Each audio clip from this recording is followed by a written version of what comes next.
आगे और आरबीआई से ब्रोकिंग कंपनियों को एक झटका लगा है। तो ऐसा क्या कहा है आरबीआई ने, कितना बड़ा झटका है, कौन कौन सी कंपनियां हैं, कौन कौन से स्टॉक्स हैं जो यहां पर प्रभावित होते हुए नजर आएंगे, पूरी रिसर्च करके अंश हमारे साथ जुड़ चुके हैं। अंश, जरा बताइए क्या हुआ है। बिल्कुल, तो ये झटका मार्केट इंफ्रा कंपनीज को लगता हुआ दिखा है। दरअसल 1 जुलाई से 100% बैंक गारंटी कोलेटरल नियम लागू हो जाएगा ब्रोकर्स पे। साथ ही साथ आरबीआई गवर्नर ने ये भी कहा है कि इसमें जो है कुछ भी एक्सटेंशन नहीं मिलेगा, यानी कि 1 जुलाई तो 1 जुलाई को ही ये सीधे लागू हो जाने वाला है। और एक्चुअली इसके ऊपर आरबीआई सर्कुलर भी ऑलरेडी आ चुका था फेब में ही। ब्रोकर्स को जो है प्रोप्राइटरी ट्रेडिंग के लिए लोन्स पर फुल कोलेटरल देना होगा। पहले प्रोप्राइटरी ट्रेडर्स पे जो है पार्शियल कोलेटरल की परमिशन थी, लेकिन ये अब नहीं होगा, पूरा का पूरा देना होगा। ये ऑलरेडी आ चुका था। इसे आसान भाषा में समझे तो ब्रोकर्स को एक्सचेंज के पास जो है मार्जिन सिक्योरिटी जमा करनी पड़ती है।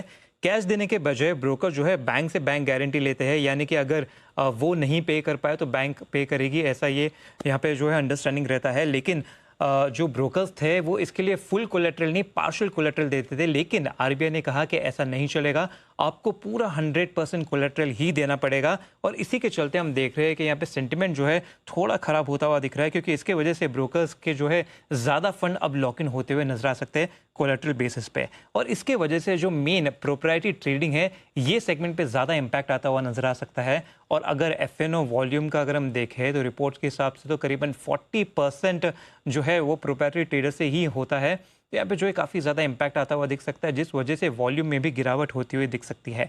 और सिटी की भी रिपोर्ट पढ़े तो सिटी का मानना है कि कैपिटल मार्केट इंटरमीडियरीज जो है, इनके लिए पूंजी की जो है ज़रूरत अब बढ़ती हुई नजर आ सकती है।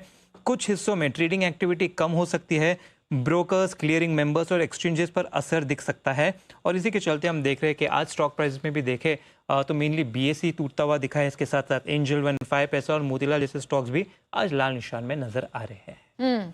और आपको बता दें कि ये जो 100% बैंक गारंटी कोलेटरल वाली खबर है, इस पर जी बिजनेस के संवाददाता एकता सूरी ने आरबीआई गवर्नर संजय मल्होत्रा साहब से सीधा सवाल पूछा था। और उन्होंने क्या कहा इस सवाल के जवाब में, आप भी सुनिए।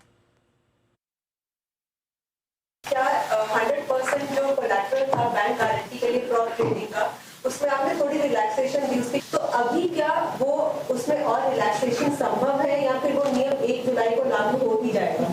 नहीं, वो हो जाएगा। वो हमने जो है वो डील नहीं दी थी, वो हमने समय दिया था, क्योंकि समय बहुत कम था उसको इम्प्लीमेंट करने के लिए। तो इसलिए हमने जो है वो उसकी जो इम्प्लीमेंटेशन जो डेट है, उसको लागू करने की जो तिथि है, केवल उसको बढ़ाया हमने, और कोई उसमें ढील या छूट नहीं दी है। तो अभी और मुमकिन है टाइम आगे बढ़ना है? नहीं, कोई टाइम आगे बढ़ने की कोई उसमें गुंजाइश या ज़रूरत नहीं है। ओके, तो गवर्नर साहब ने एकदम साफ साफ शब्दों में कहा, न तो ज़रूरत है न ही गुंजाइश है, यानी कि 1 जुलाई से। क्योंकि बीच में ये खबरें चल भी रही थी कि शायद 3 महीने के लिए और टाल दिया जाए इसे। और उस हिसाब से सारे ब्रोकिंग फेटर्निटी ने अपने प्रेजेंटेशंस भी दिए थे, किसी ने आरबीआई को, किसी ने एसएबी को। और उसके बाद ये चर्चाएँ चल रही थी कि हो सकता है 3 महीने के लिए और टल जाए। लेकिन आज इसीलिए हम जी बिजनेस में ये कोशिश करते हैं कि वो सारे इंपॉर्टेंट सवाल जो आपके जहन में है, चाहे मार्केट के लिहाज से हो, ब्रोकर्स के लिहाज से हो या निवेशक के लिहाज से हो, वो रेगुलेटर से पूछे जाए। और आज हमने दोनों सवाल पूछे हैं। एक सवाल ये भी था, दूसरा हमने ये भी पूछा कि एफसीएनआर डिपॉजिट पर जो कुछ आरबीआई ने एक राहत दी है, उससे कितने डॉलर्स आने की उम्मीद है।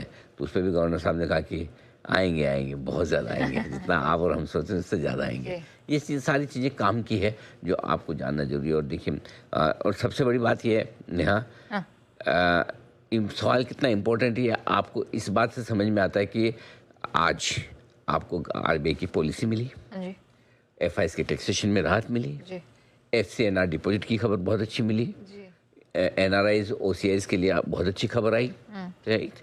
उसके बावजूद इस सवाल के बाद और इस सवाल के जवाब के बाद मार्केट का हाल देखो। एब्सोल्युटली, ये है सही सवाल पूछने का तरीका, और जो मार्केट इम्पैक्टिंग खबर इसको कहते हैं। और ये हम पूरी तैयारी के साथ जब जाते हैं प्रेस कॉन्फ्रेंस में, जब पूछते हैं तो वो आपकी देखिए ना, मार्केट का कॉन्फिडेंस पूरा हिल गया इस खबर के बाद, राइट। ये है सही सवाल पूछने का तरीका जो हमने आरबीआई के सामने रखा। उसका असर आप देख सकते हैं। गवर्नर साहब ने साफ साफ कहा अब कुछ नहीं हो गया। आइए बढ़ते आगे, और अब वक्त है मंगला